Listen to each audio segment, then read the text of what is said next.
First video in a while. Turns out life happens even for me.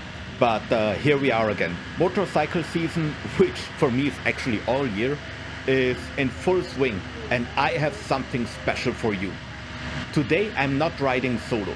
My wife just passed her motorcycle exam, so I thought it might be a great idea to throw her directly at three of Switzerland's most spectacular but also difficult mountain passes: Furka, Grimsel and Susten. Let's see how she does. But in the end, there is nothing better than baptism by fire. On the topic of fire, the hazy sky isn't a fancy filter, it's Canadian wildfire ash that got carried over the Atlantic by the jet stream. I always thought Canadians are nice, but ruining my view by burning down half of your country is pretty inconsiderate. Well, it's barely 10 in the morning and already 28 degrees Celsius, which is perfect for slow cooking people in their motorcycle gear. So let's make sure we get a bit of airstream. We are now riding towards Andermatt, which is one of the central mountain villages here in Switzerland. From there, a lot of passes towards all directions go off. This road is a route where you can avoid most of the motorway, but you don't have an option to go back into the tunnel towards Italy, right? So you have to ride the passes. But since we want to do that anyway, we're in the right spot. It's still very warm. It's 31 degrees Celsius, 12 o'clock, so it's not even the hottest time of the day yet. But the forecast was very hot. And this area, it's the canton of, it's called Uri. And it's a beautiful canton. It's often a little bit underappreciated because it doesn't have those high 4,000 meter peaks. But it's still a very, very beautiful place. Good.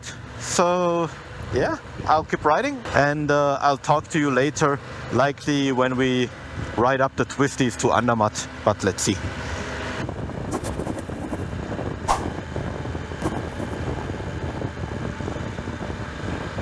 As promised, we are now entering the twisties up to Andermatt. The bad news is I have this guy in front of me. We will need to overtake him, but for overtaking I want to have my wife go first, because I'm a little bit more reckless and also have a little bit more horsepower than she. So yeah, let's see. But it's really beautiful. It's actually a nice ride, even though it's super hot.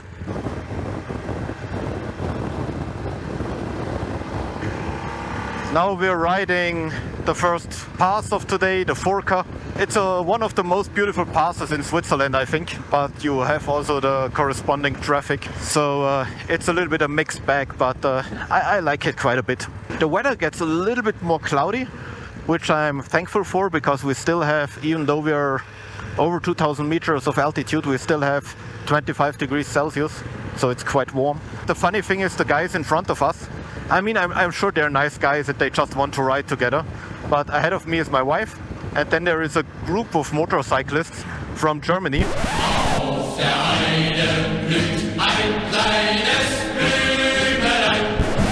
And I don't know how, but two of them pulled in front of us, coming from the left, which is fine, right? I have no issue with letting them in. But then the others were behind us and started overtaking in traffic, where I was like, dude, why are you doing this, right? You obviously have panniers, luggage on your motorcycle, and we're going into a mountain pass, so you're obviously slower than I am. But I mean, that's fine. They have their ride, we have ours, and we just overtake them at some point.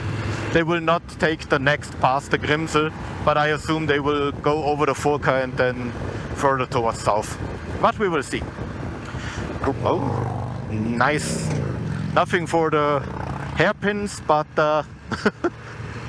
nice. And I don't understand how people make it up here with on a bicycle. I mean, heads off, right? Okay, since we have a beautiful view on it, the mountain range that you see ahead of us, right? It's called the Galenstock, and you can basically start on one side of the ridgeline and climb all of the ridgeline.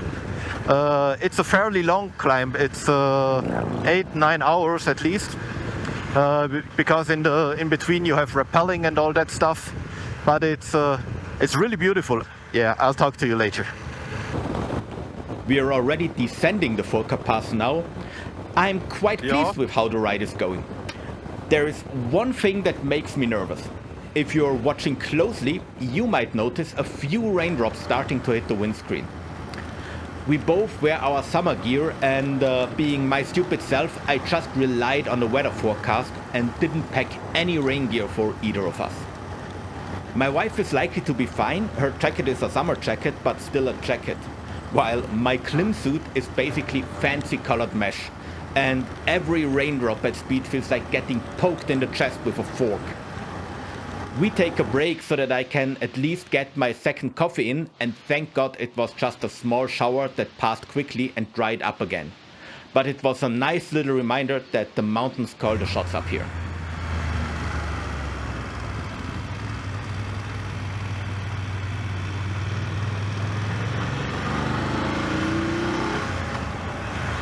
Here is a view back up the road that we just came down, the Furka Pass. We will have a few more of those views a little bit later. And straight ahead is the road that we will ride up, so the Grimsel Pass. I mean, Switzerland is a very good place to ride motorcycles. So yeah, beautiful.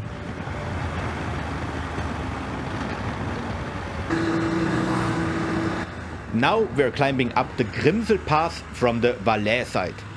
Furka and Grimsel have been used for centuries, with trade routes going back to the 1200s, connecting central Switzerland, the Rhone Valley and the Bernese Oberland. But remember, these weren't scenic routes back then. They were lifelines for salt, cheese and the occasional army. The roads as you see them today weren't completed until the 1950s. I bet you back then nobody could have imagined how quickly some of the mad lads here now fly over these mountains.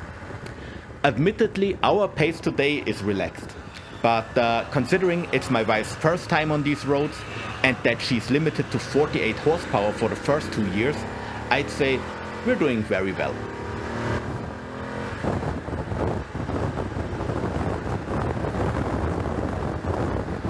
We're on top of Grimsel Pass. The ride up here from the south side is a rather short one, but I mean, look at this view. It's really beautiful. Now we're riding down towards the canton of Bern and the Bernese Oberland, where you have the famous mountains Eiger, Mönch, Jungfrau, this stuff. This is also a very well-liked spot by tourists to have a break, right? So it's really nice. It's currently 21 degrees Celsius up here, so it's considerably cooler, but that's also not a bad thing. Down to the valley we go. It's a really beautiful area, and you can see down there is a lake. We will ride along that one. So yeah, I would say let's get going.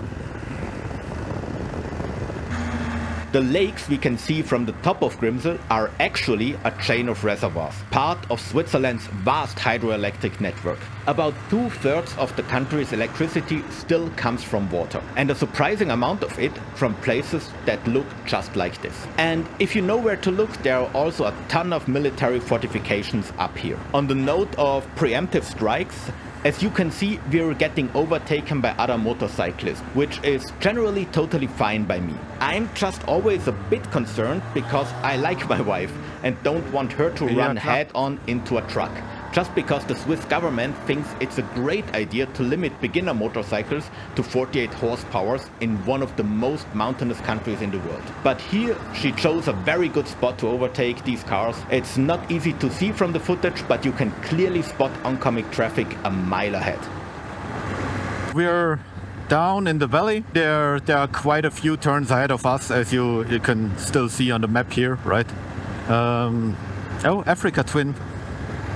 Often on Instagram you can see the Europe's steepest train. That's this train here, the Gelmerbahn.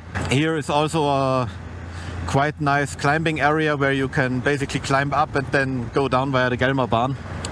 Nothing super relevant for motorcycling, but yeah, it's a nice area. Oh man, look at those walls. Super impressive.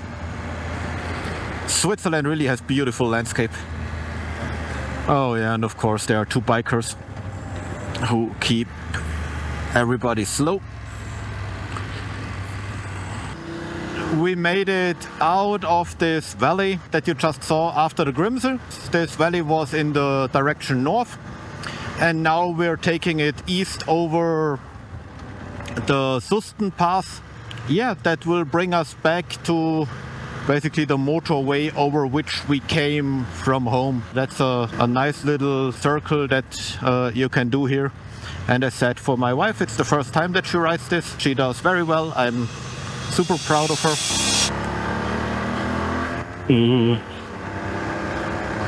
Okay, well, that worked. I thought that the overtaking was a little bit close, but yeah, I will just catch her later. Good, then I will stop chatting with you guys now and also concentrate on riding.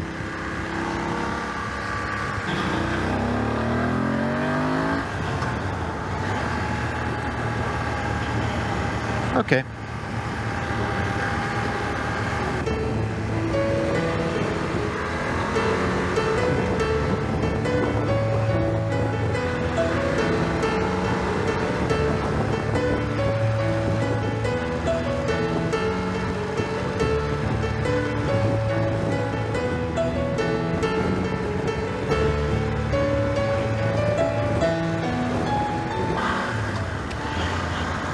We're quite a bit further up the path.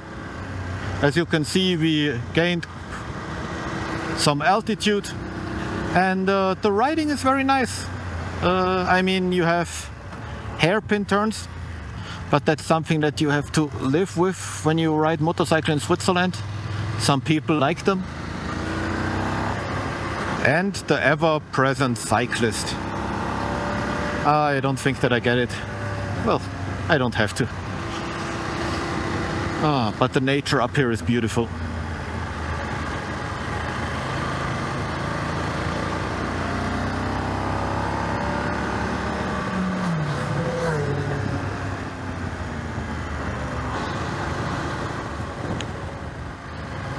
This is one of the most beautiful sections of the ride. I'm still a bit tense. It's rather flat here, so it invites you to go fast. But if you misjudge a corner, the crash rails will definitely stop your motorcycle. And then the next thing that stops you is the valley floor a few hundred meters below. And of course, there's always a dickhead who thinks overtaking in a blind corner is a good idea. Ah, yes. And yes, I just called him dickhead in Swiss German.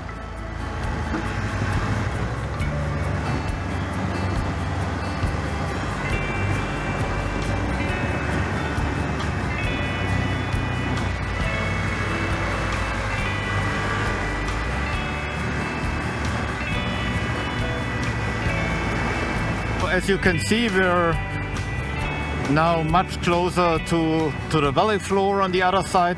The weather there in the distance, I mean, the clouds don't look super promising. I mean, it doesn't matter, we're an hour from home, right? So I'm quite privileged having routes like that so close. But the weather looks worse than the weather forecast said. But I think it's also really part still of those Canadian ashes that are blowing over from the Canadian forest fires. As I was just saying, we are now on the motorway towards home. Thank you very much for joining me today. It was a great ride.